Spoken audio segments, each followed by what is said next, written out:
welcome back to the Girly Girl Bookworm. So today I decided to do a video where I was inspired by the last few videos I just filmed about like my best and worst books that I've read according to Goodreads.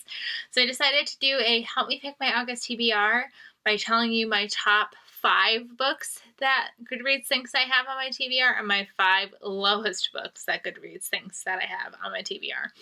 So I'm going to tell you 5 and 5. You can recommend me my top book to read and a low book to read, and then I will hopefully either have enough votes where I'll be able to pick one right out, or I might have to take it to Instagram after this, but I figured this could be fun. This might fail. I don't know. We're just going to try it. Or worst case scenario, I end up having to pick myself. I don't know.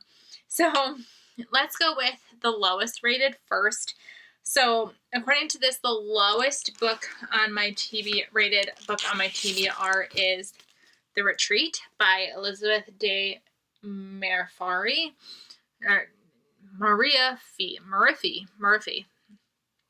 This is a book that I randomly bought at Barnes & Noble in the beginning of the year. I decided to just go in and kind of buy randomly, like books that just sounded really good, because I haven't gotten to do that in like such a long time, and this was there, and it just looked really great about people who get stuck on a mountain and disaster strikes. Like, that's how it always goes, and I usually love those stories. I was possibly going to save this one for winter, but if you guys want me to read it now, you can vote for this one now. The next lowest was surprising to me, actually, and that was A Taste of Sage by Yafa S. Santos. I have this one that I could borrow actually as an audiobook on Hoopla, so if you guys choose this one, it'll be my audiobook for the month. It's a short read. I think it's about 2 chefs. I'm assuming that one is a sous chef and the other one is not positive. But it just looked really cute. I got this as a like Instagram gift exchange where you had to buy something off of someone's wish list and then they bought something off of yours. So there's this one. But again, this one will be an easy pick if you pick this one because I could listen to this one on audio. I've got, this one makes me so distraught that this one's on this list, and that is The Last Guest by Tess Little. This is on my list of 5 books that I need to read before the year is over, so kind of helpful if you pick this one because I need to read this one by the end of the year, but bummer because like I was most anticipating this book, so that's kind of annoying. This is about like a glamorous dinner and the host ends up dying, which is like my favorite thing in the world is Clue-inspired books, so hopefully I'll like that one. If you guys don't pick it, I might actually pick that one up anyways.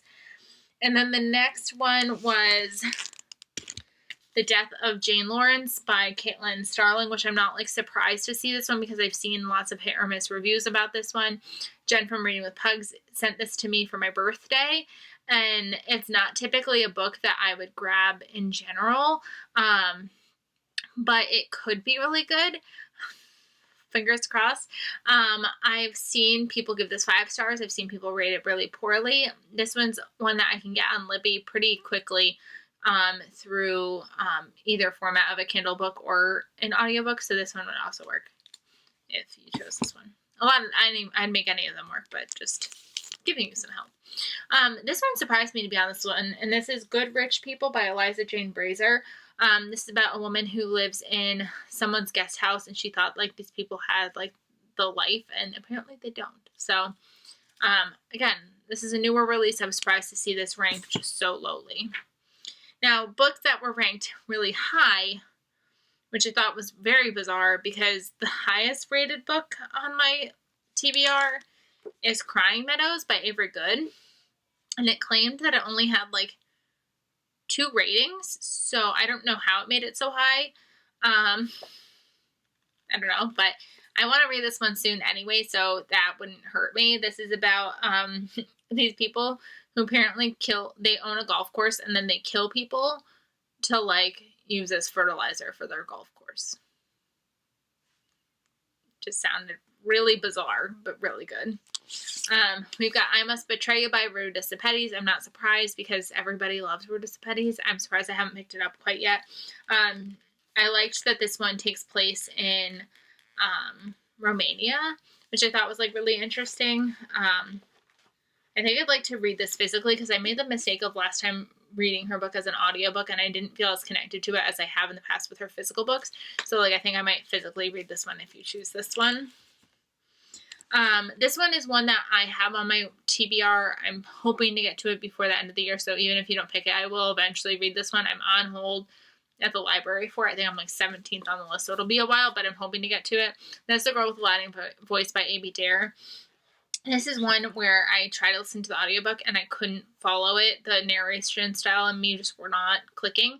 So I did try to read this at one point, so I'm not surprised to see this on the list. I've heard amazing things about this one, so if you pick this one, it's one that I would not be surprised with. But no, I am trying to get this one done this year. This one might actually work. So I don't know if I've told you guys, but I'm moving to 4th grade this year instead of 3rd grade, which has me terrified. But I might be able to use this as a read aloud potentially. So it would be kind of nice to read this now and see if I could use it in my classroom. So if you vote for this one, I can also get this one from Hoopla. And that is The Remarkable Journey of Coyote Sunrise. I think it's about a girl and her dad, and they've always lived on the road in like this school bus. And I think that she wants to potentially like go home because I think they like her and her mom buried treasure in this park, and this park is going to get demolished. So I think she actually wants to like go home to try to save her treasure. I think. I'm not sure. And then the last one, which I'm not surprised by because I feel like all of her books are always rated very highly, is Abby Jimenez's Part of Your World.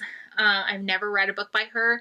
I've heard things about The Friend Zone where it like ended too nicely. So I think I've always stayed away from her books because of that one review that I heard. So I would like to give this one a try. So I'm not surprised that this one showed up on this list. So those are my top 5 books that were according to Goodreads and my 5 lowest books according to Goodreads on my TBR. Pick a good one, pick a low one. Let me know what I should read in August, and I will see you guys really soon. Bye, everybody.